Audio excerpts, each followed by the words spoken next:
Ele não vem porque quer. Essa é a primeira coisa que você precisa saber, e é a que muda tudo, porque a imagem que a maioria das pessoas tem dessa profecia está errada desde o começo. Todo mundo imagina um exército gigantesco decidindo atacar. Um líder ambicioso reunindo aliados, planejando, escolhendo o momento. Uma invasão nascida da vontade de quem invade. E o texto diz o contrário. Está escrito, com todas as letras, que Deus diz àquele líder que porá anzóis nas suas mandíbulas e o fará sair. Anzóis. Nas mandíbulas. É a imagem de um peixe sendo puxado, de algo enorme sendo arrastado por um fio para um lugar onde não escolheu ir. Pare e pense no que isso significa. A maior invasão descrita na profecia bíblica, a que reúne nações de vários continentes, a que cobre a terra como uma nuvem, não é uma iniciativa do invasor. É uma convocação. Ele acha que está atacando e está sendo trazido. E preste atenção a um detalhe da linguagem, porque ele torna a imagem ainda mais forte.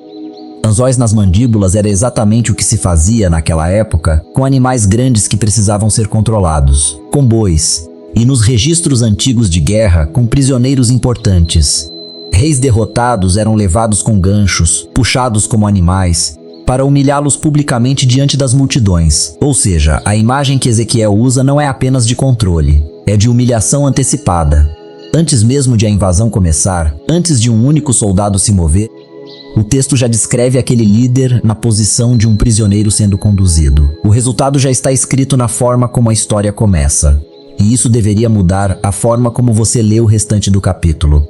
Tudo o que vem a seguir, todo o exército, toda a coalizão, toda a mobilização impressionante, acontece dentro de uma cena em que o desfecho já foi determinado desde a primeira linha. E aqui está o que ninguém te conta sobre essa profecia. Ela tem uma condição prévia, uma única.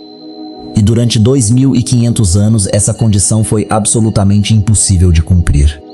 Enquanto ela não existisse, a profecia inteira ficava congelada. Não podia acontecer de jeito nenhum, nem que todas as nações do mundo quisessem. E no século passado, essa condição se cumpriu. O relógio, que estava parado havia 25 séculos, começou a andar. Neste vídeo eu vou te mostrar exatamente qual é essa condição. Vou abrir com você a lista de nações que o profeta escreveu, uma por uma, com os nomes que ele usou. Vou te mostrar o detalhe mais estranho de toda a profecia, que é a forma como o texto descreve o povo que será atacado, e que não faz sentido nenhum até você entender. E vou te mostrar como isso termina, porque termina de uma forma que ninguém espera. Fica comigo até o fim, porque existe uma frase que se repete ao longo de todo esse texto, várias vezes, como um refrão. E essa frase revela o verdadeiro motivo pelo qual tudo isso acontece. E não é o que você está pensando. Mas antes, eu preciso te dizer uma coisa, e é importante. Este vídeo é sobre um texto antigo. Não é sobre torcer por guerra nenhuma, nem sobre odiar nenhum povo. Nenhuma nação, nenhuma etnia, nenhum grupo de pessoas é inimigo de Deus por causa de onde nasceu. Eu vou te mostrar o que está escrito com honestidade e vou te dizer com clareza o que é texto e o que é interpretação. Porque nessa parte da Bíblia muita gente mistura as duas coisas e é aí que nascem os erros. Dito isso, vamos abrir o capítulo. O texto está no livro de Ezequiel, nos capítulos 38 e 39.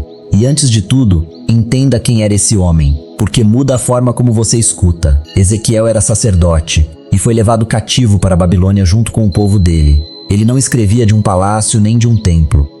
Escrevia de um campo de exilados, num país estrangeiro, entre gente derrotada que tinha perdido tudo. A cidade dele estava destruída, o templo arrasado, a nação apagada do mapa.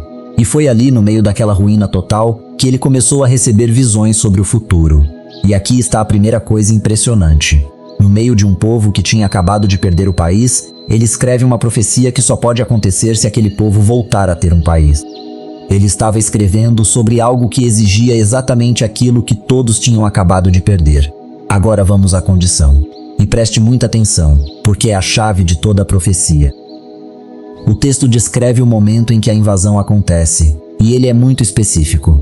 Está escrito que isso acontecerá depois de muitos dias, nos últimos anos. E o texto diz que virá contra uma terra que foi restaurada da espada, e cujo povo foi reunido dentre muitos povos. Reunido dentre muitos povos, não de um lugar, de muitos. E o texto insiste nisso. Repete a ideia de um povo que estava espalhado entre as nações e que foi trazido de volta à própria terra. Agora entenda o peso disso. Quando Ezequiel escreveu, aquele povo estava no exílio na Babilônia. um único lugar, e de fato voltaram de lá, décadas depois. Mas repare que o texto não fala de um retorno de um lugar. Fala de um retorno de muitos povos, de várias nações. E foi exatamente isso que aconteceu séculos depois. Aquele povo foi disperso pelo mundo inteiro. Não para um país, mas para dezenas deles, espalhados por continentes diferentes, durante quase 2000 anos. E durante todos esses séculos, a profecia de Ezequiel 38 ficou congelada. Pense nisso com calma. Durante 20 séculos, qualquer pessoa que lesse esse capítulo se deparava com uma impossibilidade. O texto descreve um ataque a uma nação que não existia. Um ataque a uma terra habitada por um povo que estava espalhado por todo o planeta, sem qualquer perspectiva de retorno. Não era difícil, era impossível, e não havia sinal nenhum de que isso pudesse mudar. Nenhum povo, em toda a história humana, tinha voltado a existir como nação depois de 2000 anos de dispersão. Nunca aconteceu com ninguém, nem antes, nem depois. E vale a pena parar nesse ponto, porque é o argumento mais forte de todo o vídeo e a maioria das pessoas passa por ele sem perceber o peso. Pense em quantos povos a história engoliu. Os hititas, os assírios, os babilônios, os fenícios, os filisteus, os medos. Todos eles foram, em algum momento, potências. Todos tinham língua, cultura, território, exército. E todos desapareceram como povo distinto. Foram absorvidos, misturados, dissolvidos no tempo. Esse é o destino normal de um povo que perde a terra. 2 ou 3 gerações fora e a identidade se dissolve. É o que sempre aconteceu, com todos, em todos os continentes. E um povo específico passou quase 2000 anos disperso, sem território, muitas vezes perseguido, espalhado por dezenas de países e não se dissolveu. Continuou existindo como povo, manteve a língua antiga em uso religioso, manteve os textos, manteve a identidade, e depois de 20 séculos voltou. Você pode explicar isso de várias formas, mas o que não dá para fazer é chamar de comum, porque não é. É estatisticamente único na história humana, e é essa singularidade que torna a condição prévia de Ezequiel tão perturbadora. Ele descreveu um cenário que exigia exatamente aquilo que nunca tinha acontecido com nenhum povo. E então, no século passado, aconteceu. Aquele povo voltou, de dezenas de países diferentes, de continentes diferentes, falando línguas diferentes depois de séculos separados. A condição prévia se cumpriu. E no instante em que se cumpriu, uma profecia que estava congelada há 2500 anos passou a ser, pela primeira vez na história, tecnicamente possível. Eu não estou dizendo que isso significa que vai acontecer amanhã. Não sei, e ninguém sabe. Mas o que é inegável é isto. A porta que estava trancada por 25 séculos foi destrancada.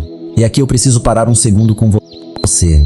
Se você nunca tinha percebido que essa profecia tinha uma condição prévia que ficou impossível durante 2000 anos, escreve a palavra destrancada aqui nos comentários. Só uma palavra. Eu quero ver quantas pessoas estão percebendo isso agora junto com você. E deixa o seu like, porque é ele que faz este vídeo chegar a gente que lê esse capítulo e nunca entendeu por que ele é diferente de todos os outros. Leva 2 segundos. Agora, as nações. E aqui eu vou ser muito honesto com você. O texto de Ezequiel dá nomes. E é isso que torna esse capítulo tão discutido. Ele fala de Gog, da terra de Magog, e o descreve como príncipe e chefe de Meseque e Tubal. E depois lista os aliados. Fala da Pérsia, de Cush, de Put, de Gomer e de Togarma, das extremidades do norte. Esses são os nomes que estão no texto. Nomes de povos que existiam na época de Ezequiel. E aqui está o problema. E por que eu quero ser cuidadoso? A maior parte desses nomes se refere a povos antigos que já não existem com esses nomes. As terras deles hoje correspondem a regiões que, ao longo de milênios, foram habitadas por diferentes povos, mudaram de fronteiras dezenas de vezes e deram origem a vários países diferentes. Ou seja, dizer com certeza absoluta que um nome antigo equivale a um país moderno específico é uma interpretação, não é o texto. E existem muitas interpretações diferentes, feitas por gente séria, que discordam entre si. O que eu posso te dizer com honestidade é o seguinte: existe um único nome nessa lista que manteve uma identidade reconhecível ao longo dos séculos, e é a Pérsia. Esse território corresponde ao Irã, que aliás se chamou Pérsia oficialmente até o século passado. Essa é a identificação mais segura de todas, e praticamente ninguém discorda dela. Sobre os outros, há debate real. Alguns estudiosos apontam para regiões ao norte, na direção da Ásia Central e do Cáucaso. Outros apontam para a Anatólia, que hoje corresponde à Turquia. Cush é geralmente associado à região ao sul do Egito, na direção do Sudão e da Etiópia. Put costuma ser associado ao norte da África, na direção da Líbia. Repare no padrão geral, que é a única coisa que se pode afirmar com segurança. O texto descreve uma coalizão vinda de várias direções, com um componente forte do norte, cercando uma faixa muito pequena de terra. E o texto insiste numa expressão que se repete: as extremidades do norte, as partes mais distantes do norte. Agora, o que eu não vou fazer é apontar o dedo para nenhum país e dizer que aquele povo é o inimigo de Deus. Isso não está no texto, e seria irresponsável da minha parte. O que eu vou fazer é te dar um fato observável e deixar que você tire as suas conclusões. De todos os lugares do planeta, de todos os conflitos existentes, existe uma faixa minúscula de terra no Oriente Médio que consome mais atenção internacional do que continentes inteiros. Existem conflitos maiores em número de mortos. Existem guerras mais extensas em território. E nenhuma ocupa o mundo como aquela região específica. Ezequiel apontou para aquele exato pedaço de terra quando ele era uma província irrelevante de um império, com a capital em ruínas e o povo no exílio. Não é preciso especular sobre nomes. Basta observar onde o mundo tem os olhos fixos. E eu quero fazer uma coisa contigo aqui, porque essa parte gera muita discussão e eu prefiro que ela aconteça de forma honesta. Escreve nos comentários o que você pensa sobre isso. Não sobre política, e nem quero nomes de países ou de líderes. A minha pergunta é outra e é mais interessante. Você acha que essa profecia descreve um evento futuro literal, com exércitos reais? Ou você a lê de forma mais simbólica, como um retrato do padrão de todas as nações que se levantam contra Deus ao longo da história? Escreve literal ou simbólico. Só uma palavra. Não existe resposta certa, e gente muito séria discorda sobre isso há séculos. Eu quero mesmo ver a divisão, porque acho que vai ser mais equilibrada do que a maioria imagina. E deixa o seu like, porque este é o tipo de assunto em que quase tudo o que se encontra por aí é sensacionalismo puro, apontando o dedo e vendendo datas. Um vídeo que trata o texto com honestidade precisa alcançar mais gente do que os que exploram o medo. O seu like é o que decide isso. Agora, o detalhe mais estranho de toda a profecia. E este é o que eu mais gosto, porque ninguém repara nele. O texto descreve o povo que será atacado. E a descrição não faz sentido nenhum. Está escrito que Gog dirá que subirá contra a terra das aldeias sem muros. E que irá contra os que estão em repouso, que habitam seguros, todos habitando sem muros. E que não tem ferrolhos nem portas, leia de novo. Sem muros, sem ferrolhos, sem portas. Em repouso, habitando seguros. E aqui está o problema. Essa descrição não bate com o que qualquer pessoa imagina daquela região hoje. Aquela é uma das áreas mais militarizadas e mais tensas do planeta. Falar de um povo despreocupado, sem defesas, habitando tranquilamente, parece o oposto da realidade. E é justamente por isso que essa parte é tão fascinante. Existem duas leituras principais, e vale a pena conhecer as duas. A primeira entende isso como segurança militar, um momento futuro em que aquele povo tenha alcançado uma paz real, talvez através de algum acordo, e esteja genuinamente tranquilo. Nessa leitura, o ataque acontece exatamente no momento de maior descuido. A segunda entende isso de outra forma. A palavra usada carrega a ideia de confiança, de estar sossegado, de viver sem medo constante. E há quem entenda que descreve não a ausência de exército, mas a ausência de medo. Um povo que se sente seguro, que confia na própria força e que por isso está em repouso. E repare no que as duas leituras têm em comum, porque é aí que está a lição. Em ambas, o ataque vem no momento de maior sensação de segurança. Não vem quando todos estão alertas. Vem quando todos relaxaram. E isso é um padrão que atravessa toda a Escritura e a sua própria vida. A tempestade raramente chega quando você está preparado para ela. Chega no momento em que você finalmente pensou que estava tudo bem. Guarde isso, porque no fim deste vídeo isso vai voltar como algo prático para você. E se isso mexeu com você, para 2 segundos e compartilhe este vídeo com uma pessoa. Só uma. Aquela que veio à sua cabeça agora enquanto eu falava. Porque essa pessoa provavelmente nunca ouviu falar desse detalhe das aldeias sem muros. E ele está dentro da Bíblia que ela tem em casa. Agora, o pensamento. E este é o gatilho de tudo. O texto descreve o momento exato em que a invasão começa. E não começa com uma ordem militar. Não começa com uma declaração de guerra. Começa dentro da cabeça de uma pessoa. Está escrito que, naquele dia, subirão pensamentos no coração daquele líder e que ele conceberá um mau desígnio, um pensamento. Toda aquela mobilização, todas aquelas nações, todo aquele exército que cobre a terra como uma nuvem, tudo começa com uma ideia que aparece na cabeça de alguém. E o texto até descreve o conteúdo desse pensamento. Ele pensa em subir contra uma terra indefesa, para tomar despojo, para levar presa, para estender a mão sobre lugares que voltaram a ser habitados. É cobiça. Simples assim. Ele olha para algo que foi restaurado, para algo que voltou a florescer depois de estar em ruínas, e quer tomar. E aqui está uma verdade que vale para qualquer época e para qualquer vida. Nenhuma destruição começa grande. Toda destruição começa como um pensamento que ninguém combateu. Um pensamento que não é rejeitado vira um plano. Um plano que não é abandonado vira uma decisão. E uma decisão que não é revertida vira uma ação que já não tem volta. Gog não acordou um dia com um exército pronto. Acordou com uma ideia. E o mais impressionante é a combinação disso com os anzóis do começo. As duas coisas estão no mesmo texto. Ele tem um pensamento próprio, é responsável por ele, e ao mesmo tempo está sendo puxado. Isso não é contradição. É uma das verdades mais profundas de toda a Escritura. A escolha dele é real, e o controle de Deus também é real. Ele faz exatamente o que quer fazer, e ao fazer isso cumpre exatamente o que foi previsto. O mal nunca escapa do plano. Ele acaba sendo usado dentro dele. Agora, o desfecho. E é aqui que o vídeo vira. Depois de descrever toda a mobilização, todo aquele exército imenso cobrindo a terra como uma nuvem, o texto chega ao momento do confronto. E o que acontece é uma das coisas mais impressionantes de toda a profecia bíblica. Não há batalha. Repare bem.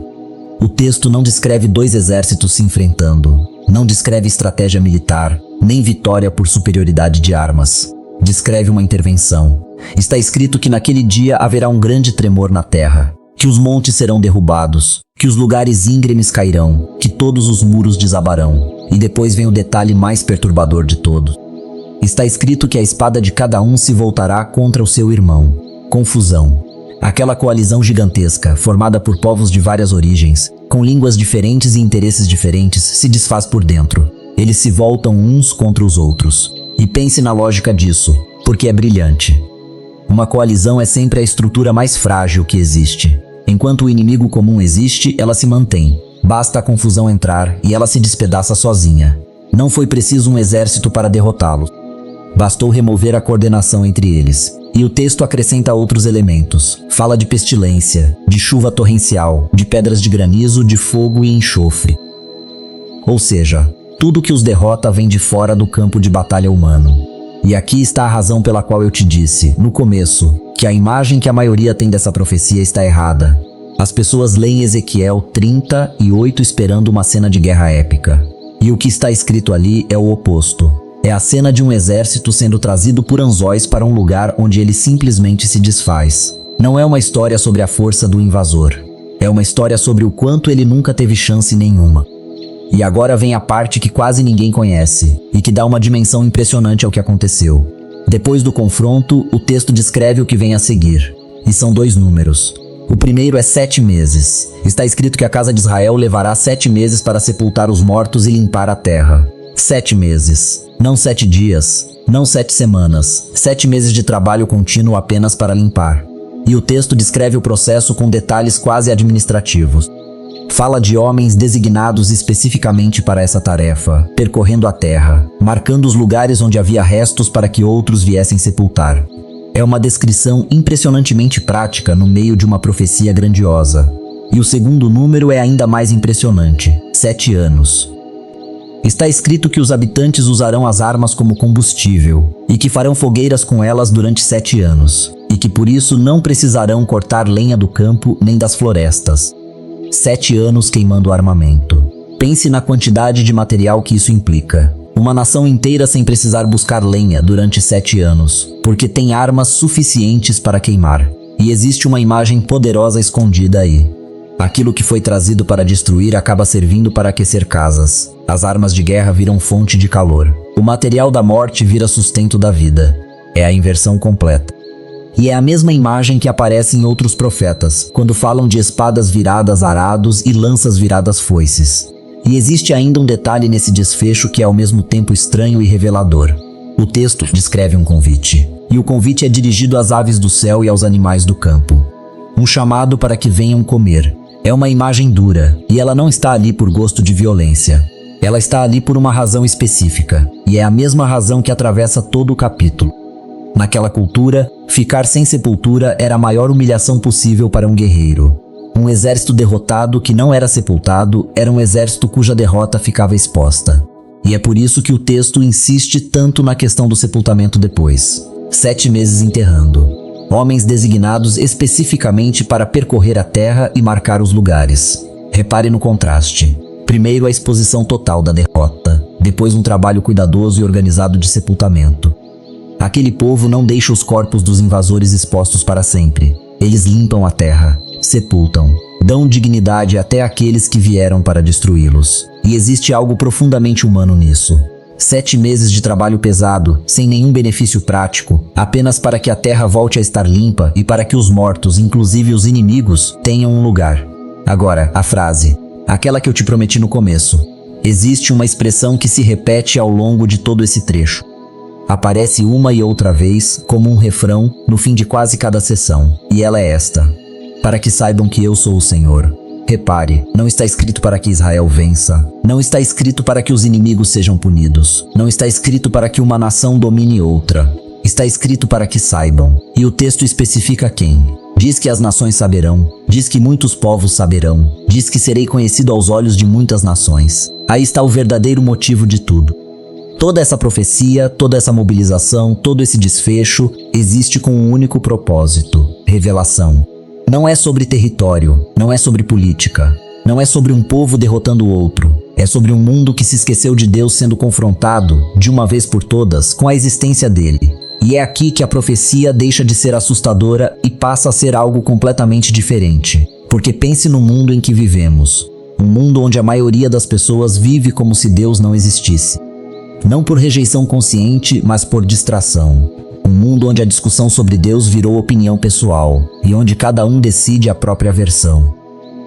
E Ezequiel descreve um momento em que essa ambiguidade simplesmente acaba.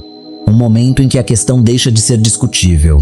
Não porque alguém ganhou a discussão, mas porque a realidade se tornou evidente demais para ser negada por qualquer pessoa. E existe algo profundamente misericordioso nisso. Mesmo que não pareça à primeira vista. Porque o pior destino de uma humanidade não é ser confrontada. É ser deixada em paz na própria ilusão até o fim. Um mundo que nunca é confrontado é um mundo que nunca tem a chance de mudar de ideia. E existe uma frase dentro desse mesmo bloco de Ezequiel que muda completamente o tom de tudo e que quase ninguém conhece. Porque está no capítulo seguinte, depois de toda a descrição do desfecho. Deus diz que já não esconderá o rosto do povo dele. Já não esconderá o rosto. Pense na imagem. Um rosto escondido é a linguagem bíblica para a sensação de ausência. Para aqueles períodos em que uma pessoa ora e sente que fala com o teto, em que tudo parece silêncio, e o texto promete que isso acaba. Ou seja, todo aquele evento gigantesco com nações, exércitos e terremotos termina numa promessa profundamente íntima. O fim da sensação de distância. E é isso que revela o coração do texto. Toda demonstração de poder existe a serviço de um relacionamento restaurado. Não é exibição, é reencontro. Se você já viveu um período em que sentiu que Deus tinha escondido o rosto de você, essa promessa é para você também. Porque o mesmo Deus que diz que trará nações com anzóis é o que diz que não vai mais esconder o rosto. E agora, o que fazer com tudo isso? Porque conhecer essa profecia não vale nada se você não levar nada dela para a sua vida real, amanhã de manhã. E existem 3 coisas que esse texto ensina, e nenhuma delas tem a ver com geopolítica. A primeira é sobre os anzóis. Lembra de como começamos? Ele acha que está atacando, e está sendo trazido. Isso significa que nada, absolutamente nada, acontece fora do controle, nem mesmo aquilo que parece completamente descontrolado. E se isso vale para uma coalizão de nações, vale para a sua vida. Aquilo que está te atacando agora, aquele problema que parece ter vida própria, aquela situação que parece completamente fora de controle, também tem um limite que ele não estabeleceu. Existe um anzol. Você não o vê, mas ele existe. A segunda coisa é sobre o pensamento. Toda aquela destruição começou com uma ideia que ninguém combateu. E é assim que funciona na sua vida também. Nada que te destrói começa grande. Começa com um pensamento que você não rejeitou, uma amargura pequena que você guardou, uma comparação que você alimentou, um ressentimento que você justificou. O melhor momento para vencer uma guerra é enquanto ela ainda é apenas um pensamento. E a terceira coisa é sobre os muros. Lembra da descrição estranha? Aldeia sem muros. Gente em repouso, se sentindo segura. O ataque vem no momento de maior sensação de segurança. E na vida espiritual, isso é literal.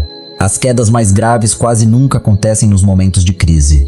Nos momentos de crise as pessoas oram, buscam, dependem. As quedas acontecem depois, quando a crise passou, quando tudo está bem, quando a pessoa relaxou e achou que já não precisava tanto.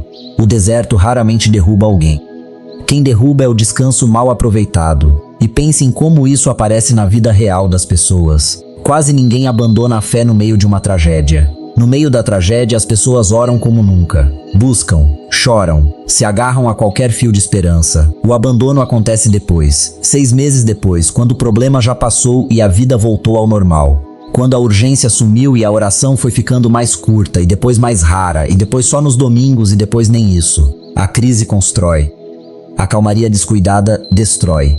E é exatamente esse o cenário que Ezequiel descreve. Um povo em repouso.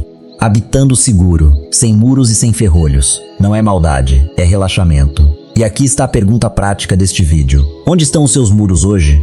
Existe alguma área da sua vida em que você relaxou porque estava tudo indo bem?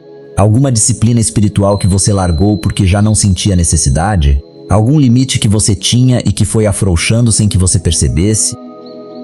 Não estou perguntando isso para te assustar. Estou perguntando porque é exatamente isso que o texto descreve. E porque você ainda tem tempo de reconstruir esse muro hoje, enquanto ele é apenas uma pergunta e não uma consequência. E eu quero parar aqui um segundo, porque essa parte não é informação, é outra coisa. Se você acabou de pensar numa área específica da sua vida onde os muros baixaram, escreve a palavra muros aqui nos comentários, só isso. Não precisa dizer qual área, nem para mim, nem para ninguém. É só um registro seu. Eu quero ver quantas pessoas acabaram de reconhecer alguma coisa neste momento. E deixe o seu like, porque existe muita gente vivendo hoje naquela falsa sensação de que está tudo bem, sem perceber que baixou a guarda. Esse único conceito, o de que o ataque vem no repouso e não na crise, pode ser o que impede alguém de cair. O seu like é o que faz esta mensagem chegar até essa pessoa. Agora, a pergunta que trouxe você até aqui.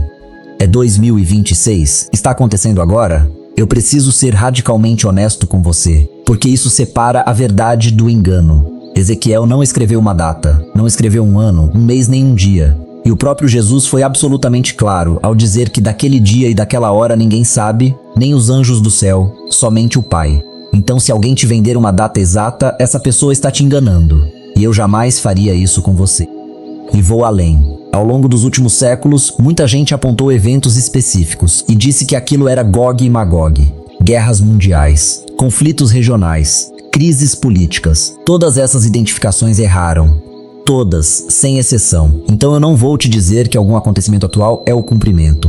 Não sei, e ninguém sabe. Mas existe uma diferença enorme entre marcar uma data e reconhecer uma condição. E o que é inegável e que não depende de interpretação nenhuma é isto.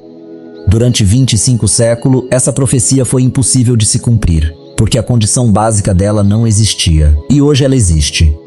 Isso não significa que vai acontecer amanhã, pode levar décadas, pode levar mais de um século, ninguém sabe, mas significa que pela primeira vez desde que Ezequiel escreveu, o palco está montado. E honestamente, isso já é impressionante o suficiente sem precisar de nenhuma data. Então, se hoje o seu coração foi tocado, não deixe esse momento passar. Não trate isto como mais um vídeo que você assistiu e esqueceu. Para agora, em silêncio, onde quer que você esteja, e fala com Deus. Não precisa de palavras bonitas. Ele não está esperando um discurso perfeito. Está esperando um coração sincero. Diz apenas isso. Senhor, eu não quero viver relaxado, achando que estou seguro. Reconstrói os muros que eu deixei cair. E ajuda-me a lembrar que nada, absolutamente nada, acontece fora do seu controle. A partir de hoje, se você fez essa oração, mesmo em pensamento, algo mudou neste instante. E eu quero celebrar isso com você. Escreve aqui embaixo a palavra reconstruo, não por mim, mas como um marco para você mesmo. Um registro do dia em que você decidiu não viver mais descuidado. E toda vez que você voltar a este vídeo e ver o seu comentário, vai lembrar do momento exato em que escolheu. E agora eu quero te pedir uma coisa. E presta atenção porque não é um pedido qualquer. Pensa em quanta gente ao seu redor está vivendo com medo do que vê nas notícias. Gente ansiosa, angustiada, olhando para o mundo e sentindo que tudo está fora de controle. Essas pessoas precisam ouvir sobre os anzóis. Precisam saber que, segundo esse texto, mesmo a maior mobilização militar já descrita na Escritura não acontece por vontade própria. Que existe um limite, que existe controle, que nada está solto. Compartilhe este vídeo com essa pessoa. Aquela que veio à sua mente enquanto eu falava. Não pelos números, mas porque saber que existe um anzol pode tirar um peso enorme de cima de quem está vivendo com medo. Um único vídeo compartilhado no momento certo pode devolver a paz a alguém. E deixe o seu like antes de sair. É simples, leva um segundo. E é literalmente o que decide se esta mensagem vai alcançar mais 10 pessoas ou mais 10.000. E se ainda não é inscrito no canal, o botão está aí embaixo. Porque essa jornada está apenas começando. Nós estamos vivendo um tempo de sinais. E ninguém sabe o dia nem a hora. Mas todos nós sabemos de uma coisa: nada está fora de controle, nem hoje, nem naquele dia. Ezequiel escreveu do meio de um campo de exilados, sem país, sem templo, sem nada. E ali, no fundo do poço, descreveu com detalhes uma cena que exigia que o país dele voltasse a existir. Ele escreveu sobre um retorno enquanto vivia num exílio que parecia definitivo.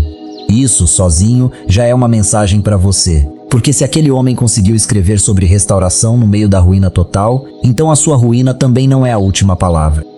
E existe uma outra visão desse mesmo profeta que todo mundo conhece, mesmo sem saber que é dele. Foi Ezequiel quem viu o Vale dos Ossos Secos. Um vale cheio de ossos espalhados, ressecados pelo sol, mortos havia tanto tempo que já não restava nada. E a pergunta que ele ouviu foi: poderão estes ossos viver?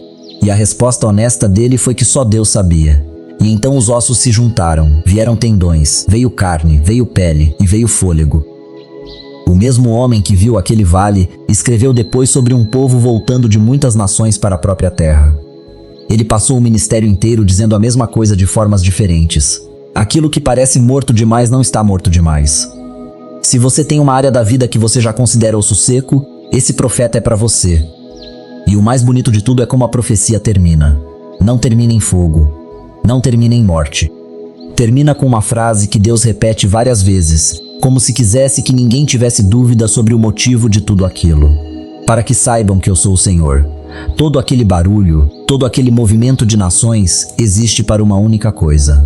Para que um mundo distraído finalmente levante os olhos. Que você não precise de um terremoto para levantar os seus. Que a paz de Deus, aquela que excede todo o entendimento, guarde o seu coração e a sua mente. Que você viva sabendo que existe um anzol em tudo o que parece descontrolado. E que você, num mundo cheio de notícias assustadoras, nunca deixe para depois aquilo que pode ser decidido agora. Nos vemos no próximo vídeo. Que Deus te abençoe grandemente. E até lá, mantenha os muros de pé.